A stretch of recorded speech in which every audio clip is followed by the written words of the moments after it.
You may know Fresh Patch from Shark Tank, Oprah, or The Today Show. This is the Fresh Patch Podcast, where good pets get it. Sit back, put your paws up, and enjoy the show.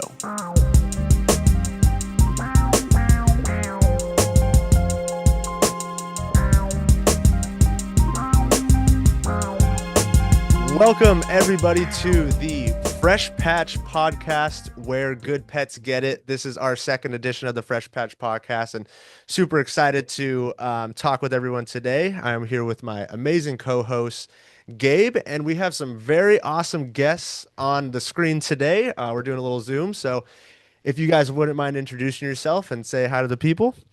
Hi, people. My name is David Loop. I am founder and president of Sierra Pacific Fur Babies. We were founded February 5th of 2014. Awesome. I am Stephanie Vanderzanden. I'm vice president of Sierra Pacific Fur Babies. I've been a part of the organization for 5 years.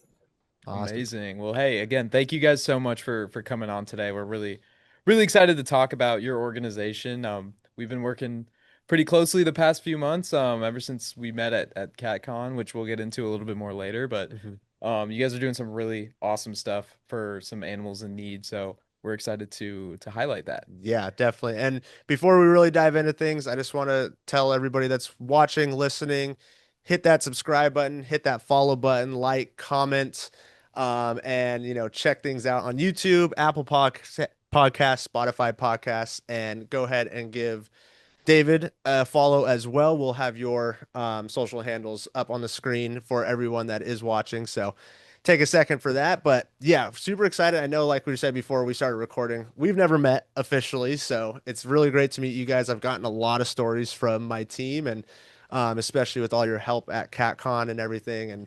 And amazing, organization, everything you guys do. So really glad you guys have all built a relationship and everything. So, and excited to get to know you more today on this episode. Yeah. So, I think if you want to dive right in, Gabe, or you guys have any more thoughts before we start ringing in the questions. Absolutely. So, I mean, you're a super charismatic guy.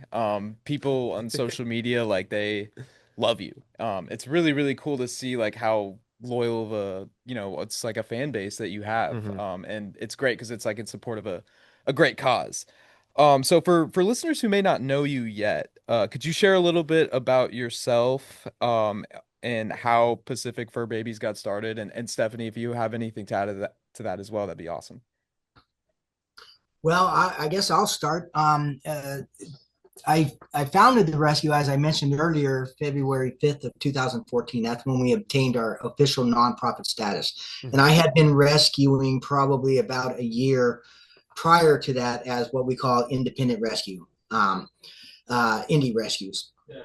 So believe it or not, it started with a dog, and this dog's name was Bob Marley, and he was posted on social media. Instagram wasn't around, I don't know, there wasn't, the TikTok, none of that. The only thing that I knew of was Facebook, and shortly had been MySpace or something. Yeah. But so some friends of mine, some young ladies, posted this dog that was on the euthanasia list at a Devore animal shelter. And when I saw this post and I saw the picture of the dog, I thought to myself, I'm telling you, I don't mean to be cruel, but it was the ugliest dog I'd ever seen. And he just had these dreadlocks, and you couldn't even see his face, and he looked old. And I thought to myself, there's no way anybody's going to say that's the dog I want to take home to my family. And I thought how sad it was that this poor dog's going to die today because of his appearance. So I told the girls, I messaged them and I said, hey, never done this before. Don't know how it works, but I'll pay his bail, whatever it takes to get him out. Let's try to save this dog's life. So between me and 3 or 4 other girls, we set up a transporter, someone to go, someone came by my facility and picked up the money. Somebody went there to the animal shelter and basically adopted the dog. Somebody else volunteered their grooming services for him. Another young lady offered to house him and foster him. And we got him cleaned up, and he turned out to be the cutest, sweetest little dog ever. And it was just so heartwarming saving this dog's life that I knew at 5 o'clock that day, his life was going to be extinguished. So that was my first taste of rescue, that dog, Bob Marley. He Wow. was very old and he lasted for about a year after we got him out. Oh, Uh, Nice. but he was loved every single day, every single minute of that year of his life. And so that's how the rescue started. That was the first taste of rescuing animals for me. That's an amazing story. I mean, a great fitting name. You know, you said the yes. dreadlocks, Bob Marley. Yeah. It's perfect. That's such a good story though, and I'm glad you've that's what opened up your eyes to what Yeah. rescuing can be and stuff. And glad Bob Marley did have a little bit more life with you, for a year. That's awesome. So, Yeah, I love hearing those stories of like, dogs heading into the end of their life mhm. and just getting a little bit of love and, getting the taste of, you know, uh some of that family atmosphere on the way out. Yeah, So, really exactly. cool to hear. Yeah, that's great. So, and then you said you started Sierra Pacific Fur Babies 2014. So, how did that kind of really take off with like the cat side of things? Well, okay. So after Bob Marley, there was a cat, and it happened to be a black cat at the exact same shelter. We call it Deadly Devore Animal Shelter. I hope they're not listening, but they're known for euthanizing cats and dogs 7 days from the time their intake till they don't give them much time. By the time the owners even find out that they're at the shelter, their pet may have already been euthanized. It's really Wow. sad. So there was a Yeah. black cat that was on the youth list for that day, and I found out, I had no idea that black cats are the least likely to make it out of the shelters alive, because of their, the superstition aspect of it, Hmm. and that people want the pretty, colorful, exotic cats, Hmm. and so I same thing. I thought that's really sad. I just learned it that this poor black cat's probably not going to make it out of the shelter alive. Same thing. Went down there, got the cat out. So I had I started with the dog Bob Marley, and then I rescued the black cat, and then there was another cat that was the same thing. It was on the youth list, so I started spending a lot of my own money, paying for this, and then paying for the food, and I thought to myself, I had heard of other rescues that were nonprofits, didn't know anything about it. I literally bought a book. It was called Nonprofit for Dummies. And I read that book cover to cover, and I thought to myself, you know what? I think I could do this. At the time, Wow. I just thought once you become a nonprofit, your worries are over, and money Mhm. will be coming in. And I didn't realize the whole logistics of it at the time, but I just thought, but that was the first step of it. So I formed the nonprofit, and applied for our paperwork. And again, we got our nonprofit status in February 5th of 2014. Wow. Awesome. It's really cool to hear, one of those like uh blah blah blah for dummies book. Like they actually Yeah. work. Yeah. It's pretty cool. Yeah. Yeah. They dumbed it down for me. And they, explained how to do it and the proper paperwork to file. Nice. That's awesome. That's cool. No, I never trusted those books for Yeah, some right? things, Thought they Yeah. were fibbing me, but yeah, you want to pass it on to you? Oh yeah. Yeah, definitely. So we kind of mentioned it earlier, but just wanted to thank you guys again for helping us out at CatCon. Of When course. Yeah. It was we fun. It was actually such a pleasure to meet you guys. Yeah, no, it was super awesome. Like at the time of CatCon is when we had just launched our cat condo. So we Hmm. had this giant cardboard cat house and we had a team of three there Yeah. and we put it together and it was all good and then it came time to take it apart and everyone's leaving. We're like one of the last people there. And David, your team saw us struggling and you came out and helped us out and we were like, wow, this guy is amazing. So again, thank you for that. Of course. What is there anything that kind of sticks out to you from that memory? I think it's funny you mentioned that, because myself and our entire team, this is how the mindset that we have. If we Hmm. see something, whether it's an animal or a person struggling, we're going to help them, and Mhm. that's what we did. We saw you guys over there and we thought, come on team, let's go help them, That's so I incredible. Yeah. appreciate the recognition on that. Thank you. Yeah, definitely. Yeah. I guess it takes like 20 people to Yeah, to yeah, take we that found leap. that out the hard way, but no, that's an Yeah, amazing way to Yes. approach, just life in general. So, helping anywhere you can is a huge win. And, I wasn't there, so I really appreciate you guys helping. I felt so bad. I was actually on vacation. My vacation just lined up with that, and I was like, and I'm allergic to cats, but oh find boy. out later there's no cats actually there, so I would have been fine. But Yeah, no, I just really the stories they told me that you guys helped out was amazing. So really appreciate that. It made some Yeah. good content too. I know I don't know Yeah. if you saw our post on TikTok about it. But Gabe kind of curated a little compilation of the struggles getting it Yeah, down, hanging on it, and like getting the roof off and stuff. And then you guys come in, with the blue shirts, and it Yes. just goes, and it's like, all right, yeah, yeah, good memories. yeah, great. Um, and then I feel like you've kind of already answered this and stuff, but maybe there was a highlight moment. But what was the moment that made you realize rescue work was something you wanted to fully commit to? Was it after the book for dummies, or was it just kind of a little bit Well, before that? so I got to give you a little history on back then in the very beginning of the rescue when I first founded it. My vision wasn't this Hmm. where we're at now. It certainly wasn't. I thought I'm going to get a couple cats out, maybe rescue a dog every now and then, keep it very low, and keep it, under the radar, just save some lives. Um, Sorry about that. You're Great good. ringtone. Yeah. Fantastic. Let me put that on silent. Awesome So, ringtone. and what happened was, I've always been back before dash cams were even popular. I had dash cams in my vehicles, and I was on my way to work, and it was so it was July 31st of 2015. The rescue hadn't been founded for very long, and I got off the freeway, and then I passed this little dog in the middle of the road, little white dog, and there was a center divider. Her head was in the lane, and I literally had to kind of dodge from running her head over. And I just thought to myself, how sad, this poor little dog in the middle of the road. And she was obviously deceased. And I thought, when I come back home, I don't want to see this dog smashed. So I made a U-turn, went up and turned around and came back, and I parked in the center divider, and I literally picked this dog up. And again, I have my dash cam so you can see all this. I didn't do it intentionally, but I parked in a manner where you could see my actions going in, picking up this dog, and I carried her all the way across the street, set her down on the sidewalk, and she was not breathing. I had scanned her for a microchip, and she didn't have a microchip, and she was just about a year old, a little Oh my Oh, gosh.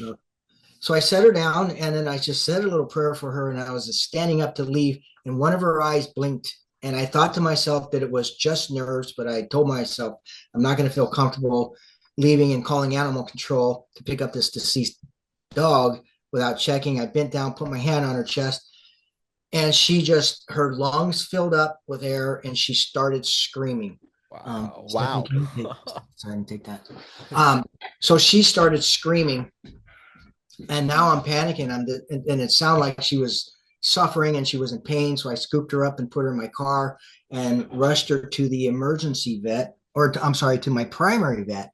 And as soon as I went in, I had called them and told them that I was on my way. And because I'd been working with them with the rescue already, they had seen all of our animals, and they escorted me straight in to the back, and I put her on the table, and the gentleman's name was Jeff, the vet tech. And I said, we're going to have to euthanize her, right? And he said, I don't know, Dave. I think we might be able to save her. Let's try. And I said, if we can, let's do this. This poor little dog screaming. And she lasted through the day. And they told me we have to transfer her to an emergency vet.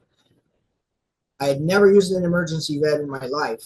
And I took her there, and I had no idea. Keep in mind, we're just barely generating enough donations to pay for a cat spay or neuter, $150, Wow. Hmm. So I take this dog there that I just found in the middle of the street that most likely wasn't going to survive. And they said, it's going to be $7,000. I didn't have that money in the rescue, and I put it on my personal credit card. And I thought, I don't know how many we can cover this. I had to go home at night and tell my wife, I said, I just put $7,000 down on this dog that most likely isn't even going to survive. My gosh. So I thought to myself, how am I going to recoup this money? So I remembered I got the dash cam. So I looked at the footage, and it was perfect footage. And I put it all together, and I put a GoFundMe, and it took off. Wow. People got invested in this little dog. This was the first day. It started growing.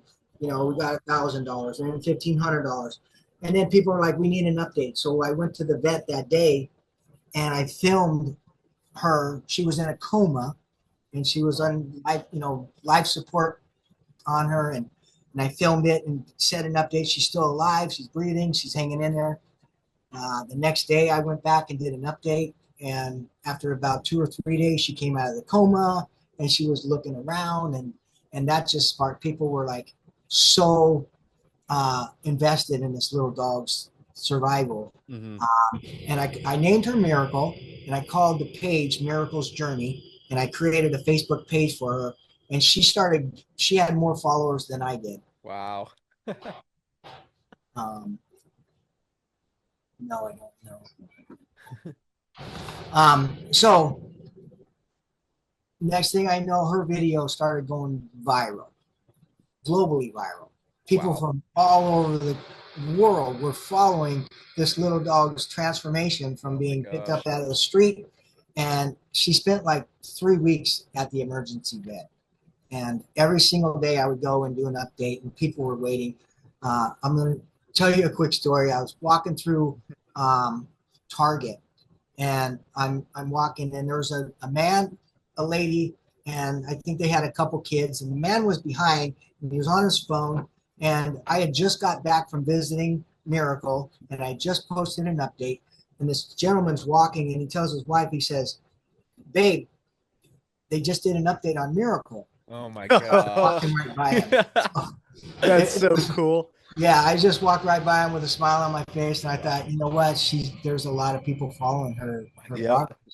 And she ended up moment. costing about $18,000, and we generated every bit of that to cover her medical. Wow. So, yeah. So And you can go on my YouTube page and find Miracle's Journey and see the whole story from start to finish. That And is I have her today. Oh wow, that is so amazing. Holy moly. The fact that I mean that's such a heartwarming yes. thing to feel like you see the Mhm. traction and stuff and then but actually hearing someone just out of the blue walking past them, that's probably felt incredible. That's really awesome. It's like one of those stories that you hear and you're like, you know what? Maybe the world isn't so bad. Exactly. Like Yeah. And it's really, really yeah, cool. to hear people so invested that they're literally telling that, instantly as soon as they get that update, they're excited about it. That Mhm. shows that they really care too, and those Yeah. are good donators and everything like that. So that's an amazing story. I love it. All the stories you keep saying, I'll do one quick story. Yes. We'll listen to all the Keep stories. them coming. Yeah. Please. All right. Okay, cool. So, I know you guys, I see you getting phone calls and stuff already, and I Mhm. fully understand, and that kind of Yeah, leads. we're trying to keep it to a minimum. Sometimes there's going to be something vitally important we got to take. You're good. No, Absolutely. yeah, Yeah. fully understand. That just kind of leads us into our next question. What does a typical day look like at Sierra Pacific Fur Babies? Well, let me start by saying there's no such thing as a typical day. That's what it looks like. Yeah. Together, Yeah. chaos. Chaos. If you want to group it all into chaos, then that's their typical day. But we might have a plan in our head of something that this is what we're going to accomplish today. And as soon as we get, I call it as when I got to hit the ground running. Mhm. And as soon as we arrive at the facility, we have tunnel vision. We're going to do this, but we get steered this way and that way and every which way but what we are trying to accomplish. Just this morning, we had a camera crew that a gentleman wanted to follow us around and do some recording of our facility. I had a meeting with our tax consultant, trying to prepare for 2025 taxes. Mhm. One of our volunteers calls and says someone just dumped 2 little tiny dogs right down the street from us, and she's staying with them. So we got to send the team members down there to try to wrangle these dogs. Yeah, so this was all just this morning. Yeah, that's crazy. I'm down there trying to get the dogs, and Stephanie calls me. She's like, "You got to get up here for the podcast." Dang, yeah, Oh, that's man. crazy. Yeah, you never know what you're getting yourself into walking into work No. every morning. That's a bummer. I mean, just hearing people dumping the dogs. I mean, right down the street. I mean, like from you, that's kind of like just go to the. You guys are so close. Like at That's least what I'm ask for saying. help or something. Like don't just dump Yeah. them. Oh, You it know? happens Yeah. so frequently here. We had a dog that I have cameras. I have 8 acres here on our facility. Mhm. Every inch of our property is covered with cameras, every square inch. Yeah. In fact, I even have the perimeter the streets, the main streets, covered with cameras. And when was Pebbles? A couple of years ago? I would say 3 years Yeah, ago. about 3 years ago. On we this Rottweiler wanders into our yard, and we ended up getting her. And I look at the cameras, and sure enough, I have it on video. This person pulls up right in front of our facility, reaches behind her, opens up the back door, and pushes out this Rottweiler, and then she drives off. And the dog is looking around like she's lost, and then she just wandered right into our gate. And Wow. yeah, that dog that I contacted the news agencies, and she was on Channel 5, Channel 7, Channel 9. Every news agency did a story on that dog. Wow. That's Yeah. That's so crazy. I mean, like, if you're gonna drop a dog somewhere, I think that dog was dropped in like the best possible place. yeah, definitely. But Oh still, my all God. you viewers out there, don't drop your dogs. Seriously, Like, Right. just yes. come So Yeah. on. many better ways to go about it. Yeah. Like, That kind of Right. just pissed me off a little bit. mhm. Like, it's just so sad. Like, ah, man, it It really, is very sad. yeah. Oh, man. Okay. You want to take the next one, Mr. Gabe? Yeah, absolutely. So, like that story that you just mentioned, I mean, Mhm. that it really tugs on your heartstrings. And you're doing stuff like that all the time, rescuing kittens, dogs, cats, all that sort of stuff. I know it can be so rewarding on the other hand. So how do you like deal with these losses? Mm-hmm. Like when you lose a pet or it doesn't go the way that you want, I'm sure that has to Mm-hmm. be pretty like emotionally taxing. It is. I don't want to say that we get used to it, because we really never do get used to it. Mm-hmm. I think we learn how to manage our grief, Mm-hmm. and that's about the only thing that we can do. Is we know we're going to be sad, we're going to be grief stricken. The team members, we all support each other. Some of us maybe having a bad week and take it harder than the other. A quick hug, a pat on the back. That's what we do. So we just know that we're not going to have 100% success rate. That's a given. We Yeah. know that we have to focus on the wins and not the losses. Yep. Doesn't mean to say that it's any less heartbreaking, because it is. And some of them, I don't know how to say this right, but some of them just hit harder. Mm-hmm. Hmm. Yeah. Oh yeah. Some of them hit harder. And Yeah. I think when I say that hits harder, it's because sometimes we may go into a rescue and we know we're fighting losing odds. Mm-hmm. And if we lose them, it's almost like we've mentally prepared ourselves. We know what we're up against, and we lose them, and we know we tried, we did our best. But there's sometimes it's literally an emotional roller coaster with what we do. We might save a cat or a dog, and it goes to the vet, and the first couple of days is good, and our spirits are up, and then we get the phone call that the cat or dog is declining, and Gosh. now we're down, and then Yeah. maybe it starts to do better and we're up again, and then they might call and say we're sorry, but the heart stopped and we couldn't get them back. So Mm-hmm. it's just literally an emotional roller coaster. Those are the ones that hit hard, because we're trying so hard to save every one of them, but we know we're not going to be successful on all of them. Yeah, and that's the beauty of also, having a big team and stuff. And like you were saying, give some hugs, give a pat on the back Yeah. if needed. You guys really seem like a family there more than, like, I mean, an organization, but you guys are really close in the stories we've been told and everything. So having that, support group after a time like that, I'm sure is huge as well for, just coping and getting through that. But I can understand. Yeah, you put in a lot of effort and a lot of work, and you're really hopeful for that cat or dog to make it, and they don't. And like, yeah, that can be mentally taxing and just, just Yeah. just tough, in general. So, uh, Absolutely. I mean, I know like from our side of the job, I mean, we deal with a lot of dogs like on social media, and there's certain dogs that we've worked with or, that you see all the time on the feed, and they have such short lifespans compared to mhm, us, and things happen.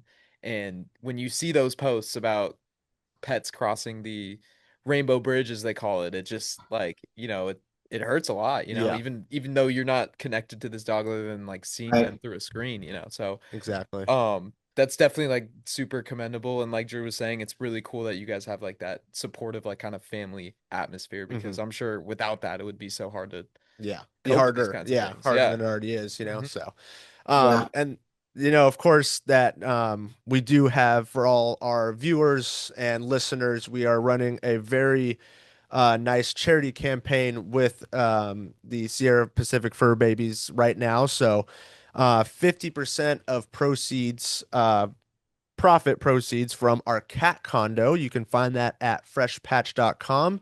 A very fun little house for your cats made out of cardboard scratchers, but we are donating 50% of all profits back to Sierra Pacific Fur Babies. So if any of these stories are, resonating with you, or you're just willing to donate in any way to Sierra Pacific Fur Babies, take a look at the cat condo if you have a cat at home, or if maybe if you just want to gift it to somebody.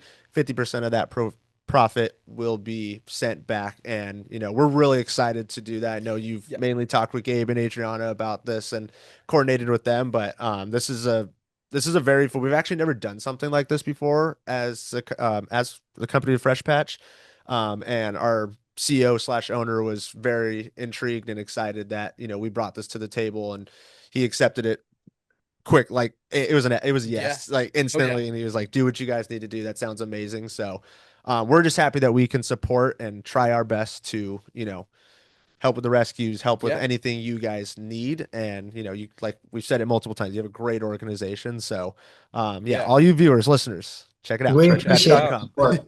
Thank you very much. We appreciate you guys so much. Hmm. Yeah, yeah, absolutely. I mean, we're always looking for new ways to help out. So, Hmm. you know, this just happens to line up with a product that we've releasing that kind of relates to what you guys do, having a lot Exactly. of cats at your facility. So, Yep. Yeah. Do you yeah, mind if check it I out. touch on this really, really quickly Yeah. on the condo? Because I Yeah. got to tell you, and I'm not just trying to, you know, smooth you guys over, but our cats love the condos. They love them so much. It's just such a wonderful product. They really do. The kittens, the cats, they're always lounging in them. The kittens are playing on them. It's a fantastic product. So for the listeners out there, take it from us, the experts. They love them. Beautiful. Oh, that is awesome. Yeah, Thank that's you so for great to that. hear. Yeah, and the video you guys made for us, like, oh, we were so stoked to see that. We So love awesome. multiple cats too, and they're Yeah. all in the condo, or like maybe they start pawing at each other, like, get out of Mhm. my space, like we just love that. And then of course, pairing it with the grass, has been a huge win. So everybody listening as well, you can pair it with our grass. The profits are only from the cat condo, but feel free to buy a piece of grass as well. See, get that enrichment going for your cats. Sierra Pacific Fur Babies cats love it. They Oh put yeah. the XL size, and I love seeing the cats. That's such a new thing for us too. Like we've always suggested it to cat owners and stuff, but 2025 was really the breakout year for Mhm. grass and cats on our side of things. So just meeting new people like you and seeing the reactions from the cats and the enrichment, just playing around in it is it's so cool to see. And I'm glad you guys are loving the product as well. And thanks for that quick testimonial. And let us know if you want another one. If they tear it up too much or Yeah, something, we'll be happy to send some more. So most definitely. They uh, like to try to tear them up, but they're surprisingly durable. They really good, are. good. Just really quick, that I got to tell you a funny story. This morning, one of our cats, Bobby, was in. We have one of the cat condos in our office, Mhm. and Bobby was in the house part of it, and the other cats were just unbeknownst to them walking by. They didn't know Bobby was in there, and every cat that walked by, this paw came out, and he just tagged every cat that went by, and they didn't even know. They're like walking by, and they were surprised, and I don't know, it was just comical that he's inside his little apartment and not letting any other cat near him. Oh my That is God, so that's so good. If awesome. you Yeah, can get a video of that, please send yeah, it, because yeah. that is so hilarious. I I, can already picture it in my head. I've seen a few of those videos of them like kind of sticking their paws Yeah. out. It cracks me yeah, up every time. Cranky old man, get off my lawn. yep. That's Oh man, great. That's that's really amazing. cool. It's cool. So, going off that, and you've kind of, said a little bit, but what does support like this mean for your organization? Whether that's, from us and the campaign we're running, but just in general, when people support your organization like this, what does that mean to you? Well, it quite literally means saving lives. Hmm. It quite literally, and I'm not exaggerating. So the Yeah. support that you guys provide for us and our followers, we're saving lives. It's just not a matter of feeding a cat or a dog. We're using the proceeds that we get, the donations that we get, to pay for vet bills, and in essence saving lives of some of these animals that we rescue. Yeah, it's amazing. Yeah, Stephanie brought up a good point. TNR stands for trap, neuter, and return. And I'm going to try not to make this too lengthy, but it is my passion. When I founded this rescue, I thought to myself way back then, we're trying to get these animals out of the shelters, and I like to use the analogy that I'm putting a Band-Aid on an artery bleed, doing what we do. I need to stop the bleed. And the way we stop that bleed is through trap, neuter, and return. We got to stop them from reproducing. We got to prevent the overpopulation of cats and dogs. And if we can prevent them from reproducing, we're going to stop many lives from going to the shelter and from being injured out on the street. So our passion is TNR. So in a sense, when people donate to us and companies like your organization donates to Sierra Pacific, we're saving lives through trap, neuter, and return, and through vet bills. Yeah, that's amazing. That's incredible. We actually had a guest on a few months ago. She's from Phoenix, and apparently there's a really, really bad feral cat problem there. So she was telling us all about that, and like it's really cool to hear that that's a big focus of your guys's as well, because we know like how important it really is to like keep things under control. Yeah, we were very educated this year from her. I mean, everybody that we were meeting involving cats with TNR, and that was something new to me that I had never really, I'm a dog person, like I said earlier. I'm allergic to cats, so I usually don't ever deal with cats too often and stuff. So hearing that and learning about that was super informative, and like it is an issue. Like it is an issue that, everyone's trying to resolve, and it is a bigger picture thing because I know how quickly it can happen. Like that was what we got educated on, in the sense of like, how young they can be if, a cat can get pregnant and like all that stuff. So yeah, really cool, and I'm glad that's, we can help out your guys' organization with more of that, and hopefully bring this population down. And it's going to take a while, and we're all in this together to Absolutely. help out. But yeah. Yeah. So you've already mentioned like a couple really, really awesome rescue stories, but is there another one that maybe like stands out to you that, every time you think about it, it brings you back to this thought of like what I'm doing is really, really important? Yeah, I'd like to tell you Shiloh's story. Yes. Two that stand out. I will rescue anything that's alive. I really am. I'm the type of guy I'll relocate spiders. If a fly or a moth has landed in a water dish, I will scoop them out, dry them off, and let them be free. That's just the type of person I am. But so I guess probably about 8 years ago, I get a call. I'm known for the guy that goes down in storm drains and rescues kittens that fall down in storm drains. And I'm kind of a small guy. I'm small frame, 5'6", and so I can fit in these tunnels very easily. And I'm not claustrophobic, not even the least bit. Nice. So I can go in these storm drains and get these kittens out. Wow. So I rescued a few kittens out of storm drains. And so I got the reputation in the rescue world about the guy that goes down and gets them. And I got a call down in San Clemente. There was a family of ducks that fell. All the babies fell in the storm drain, and it was about 15 feet down. And the mom was panicking. She was walking back and forth, and her babies were down in there. So I went down there and went down in the storm drain and rescued all the baby ducks. And unfortunately, the mom panicked. I think she took one or two and left with them. And we don't know where she went. When I got down there, just the babies were there. So they went to a wildlife rehab, and they were raised and released into the wild. That's one of my feel-good stories for me. I liked my memory of rescuing the baby ducks out of the storm drain. Oh my gosh. But then Piper. Yeah, Piper's another story. Piper, I don't know how much time we have, but I'm going to touch on Shiloh. And if we have time, I'll backtrack to Piper. Please, if you have the time to tell these stories, we'd love to hear them. Please. So. Yeah, yes, it was Christmas Day, December 25th. Do you remember the year? Not this last year, the year before. Not last year, so not 25. Not 24, 24. I think so. Yeah, I think it was December 25th of 2024. We still got to come to the rescue. We still got to feed, do the chores, and then we try to get out early.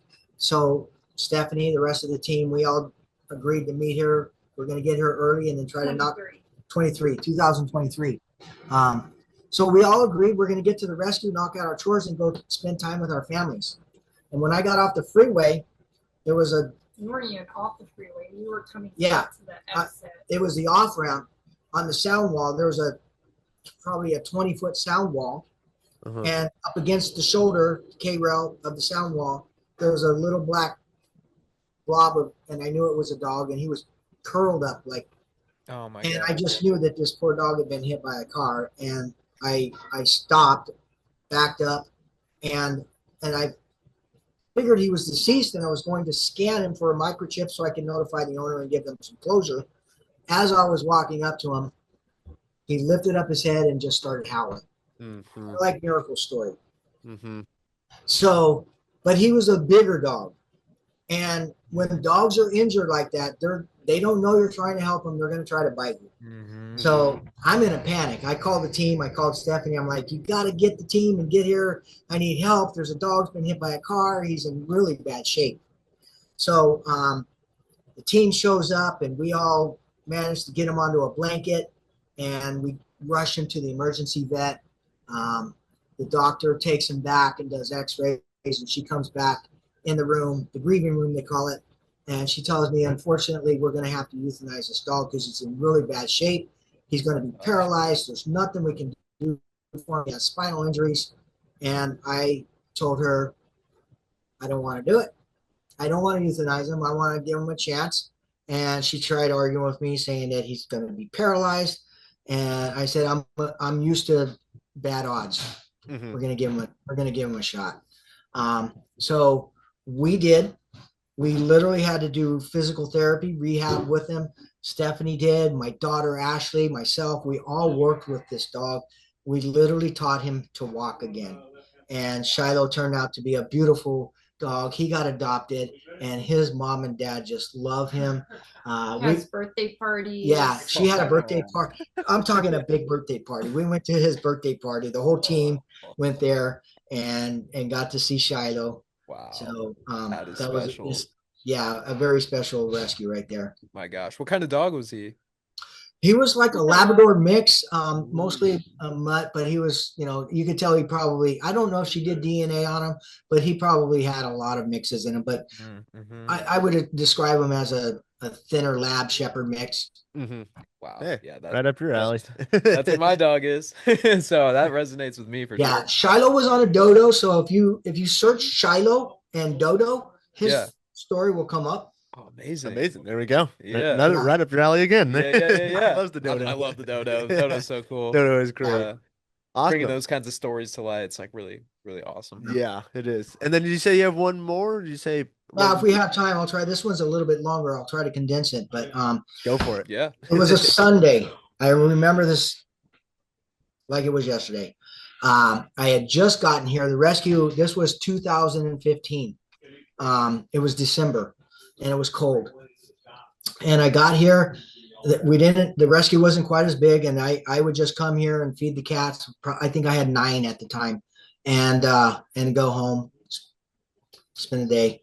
Yeah. As soon as I pulled into the parking lot, I get a phone call that there was a kitten stuck in a storm drain.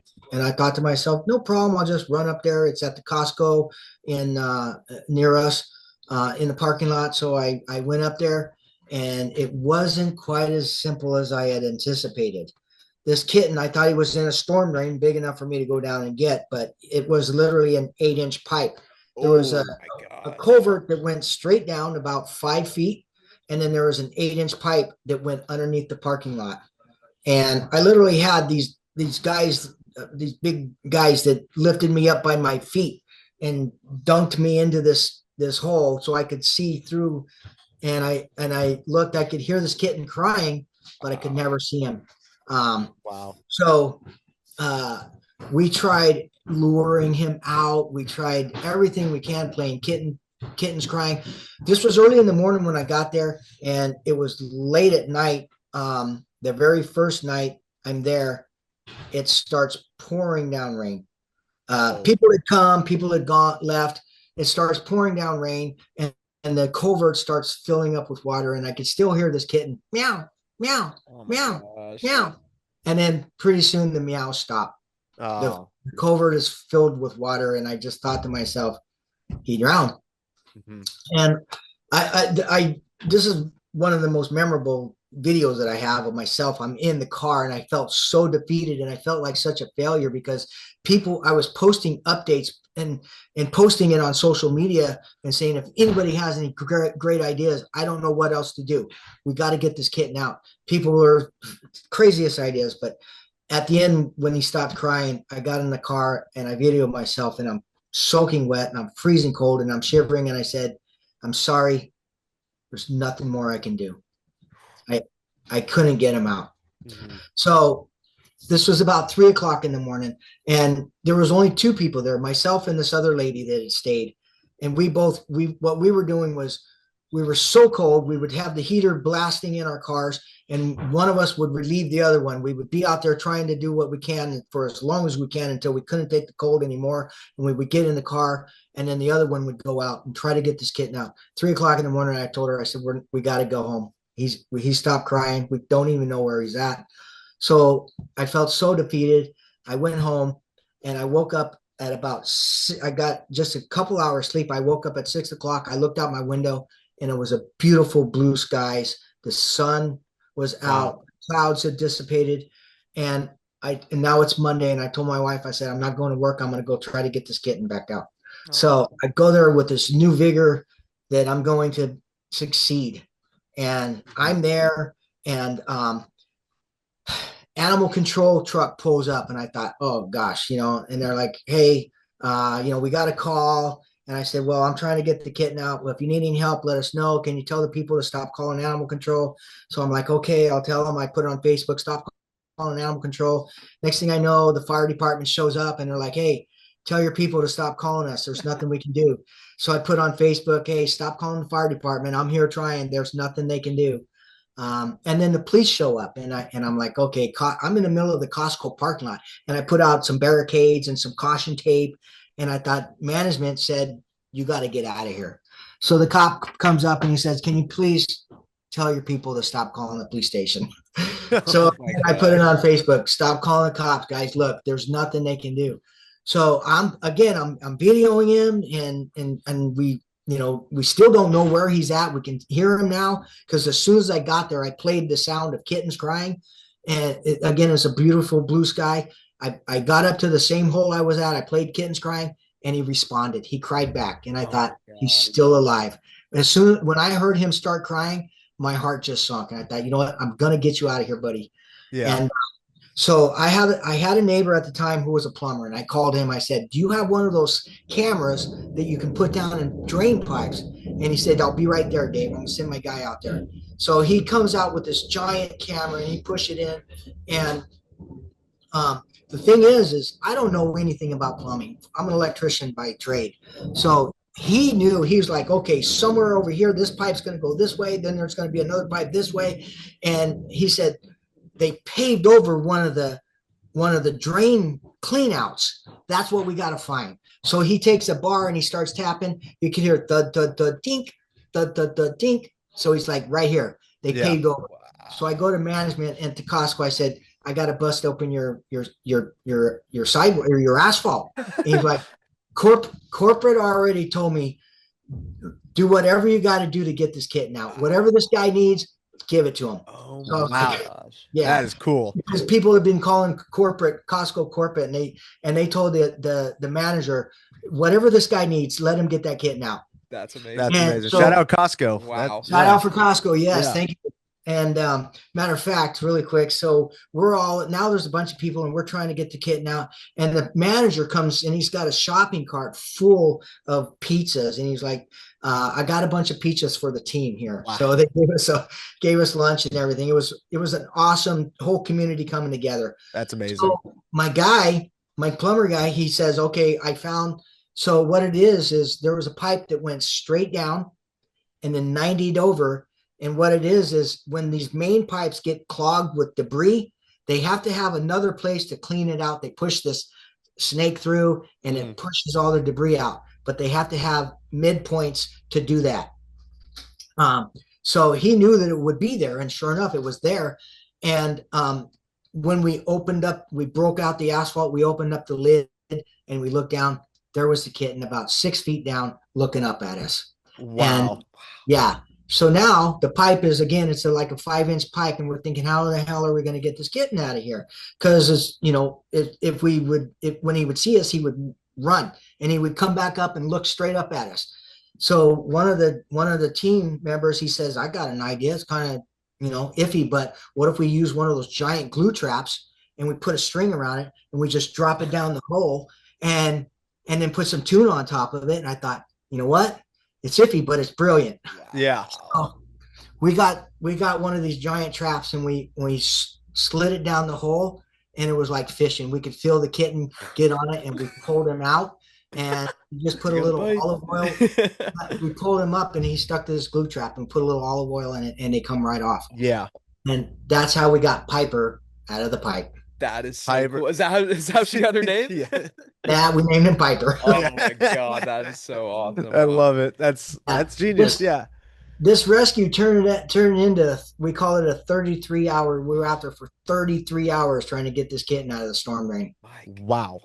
Holy moly. Yeah, rain, just 33 hours, but in the rain as well. And, you know, fire department, police department. I have to tell you, like, you know, we work with a lot of like rescues and stuff. Like, some of these stories that you're sharing are like some of the most incredible rescue stories I've ever heard. Yeah. So like, yeah, thank you so much. Like, this is really cool. Yeah.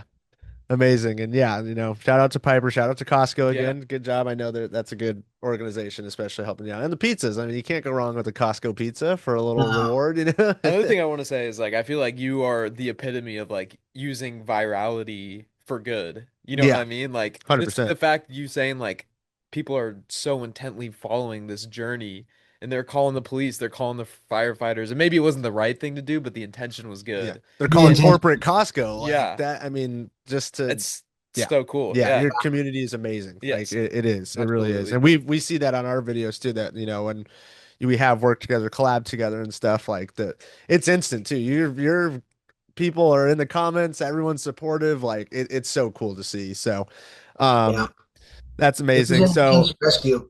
It was really was. One really quick. I got to tell you that while I'm out there, before we got him out, I took a phone call. People were calling saying, "Hey, I can come up there and help you." I took a phone call, and I can't remember the lady's name, but it was like, she said, "Hi, this is Beth with the Humane Society of the United States. I understand you're out there trying to get this kitten out of the storm drain. We just wanted to offer our assistance. If there's anything you need from us, don't hesitate to call us and ask." And I was like, never even heard of them, but that's awesome. Wow. Incredible. Humane Society of the United States. Holy, I've never heard of that either. I didn't know that was a thing. That's crazy. Wow. That's amazing. You know, and it's word spreads fast for you guys, which is so cool. So absolutely. Awesome. So yeah, that wraps up all our questions. There is one more just to kind of give you guys a little shout out. Besides the campaign we're running with our donations, what's the best way for people listening today to support Sierra Pacific Fur Babies or get involved for volunteering or any way to just get involved? Well, for starters, go to Fresh Patch, get yourself that kitty condo, because 50% of the proceeds are going to come to Sierra Pacific. The proceeds are profits for that. So, and not only that, so you'll be supporting Sierra Pacific, but we know that our followers are going to be happy with that product. So that's one way. There we go. But we also have social media. We're on YouTube, Facebook, TikTok, Instagram, and we have our pages, Sierra Pacific Fur Babies. Most of my following are on my personal page, which is David Loop 65. Loop is just like it sounds, a circle, Loop. So David Loop 65. If you look that up, people can also plug David Loop 65 in their Google search, and a lot of our rescue videos will come up. We've been featured on the Dodo many times. But if you go to the link in my bio on any of my social medias, my personal ones, you click on that link, and that will take you to other links for social medias. And also we have our Fresh Patch link on there, and we have donation platforms such as Venmo, PayPal, Cash App. We do have Zelle, and it's just under my my email, which is david@sierrapacificfurbabies.com. We can accept Zelle. And all the links are in the link in my bio, the Linktree link. Beautiful. Incredible. That's Yeah. amazing. Guys, if you're watching, like, please support Sierra Pacific if you can. If the cat condo is not the right product for you, there are so many other ways to help. So just, Yeah. you know, If I may, yeah, you know what? We certainly appreciate donations, but people don't realize that just by following us, you're supporting us. By, Oh, yeah. by following, liking, commenting, sharing our posts, you're helping us too. If you can't afford to donate, or if you can't afford the kitty condo or the grass, just hit the follow button and just watch our videos. And I'm sure that they'll be interested, and share that with your family and friends. Beautiful. That's amazing. Absolutely. Yeah. So any support is helpful. And, we really appreciate you guys again for hopping on with us and joining the Fresh Patch podcast. You guys are doing amazing work. And before we wrap up, just one more time for all the viewers at home and listeners, hit that subscribe button if you are watching on YouTube, Spotify podcast, Apple Podcasts. Follow at Fresh Patch on all socials, and check out freshpatch.com, especially for that cat condo. We're going to be running that for about another 3 weeks. So get it in while you can and get those donations over to Sierra Pacific Fur Babies. So David, everybody, thank you very much again. Gabe, do you have any final? Yeah, just thank you so much again. And but from the first time we met at CatCon, like, I knew you guys were a special group. So it's really something we've been talking about doing for a while, and it's really special for us to finally get this going and get some of these incredible stories out there, and just like your story of how Sierra Pacific Fur Babies got started. So I'm hoping the people will enjoy it, and Yeah. I have a good feeling they will. Yeah. We're willing for a part 2 if you guys want to do this again. Oh yeah, awesome. most definitely. Yeah. I'm down to listen to more stories. I want. We have a lot more. Beautiful. Incredible. Awesome. Well, thank you, everybody. Thank you guys again. And we will see you all on the next episode of the Fresh Patch Podcast. Later. Thanks for listening to the Fresh Patch Podcast, where good pets get it. We hope you enjoyed the show. Give us a like or a follow, and shop all real grass supplies at freshpatch.com.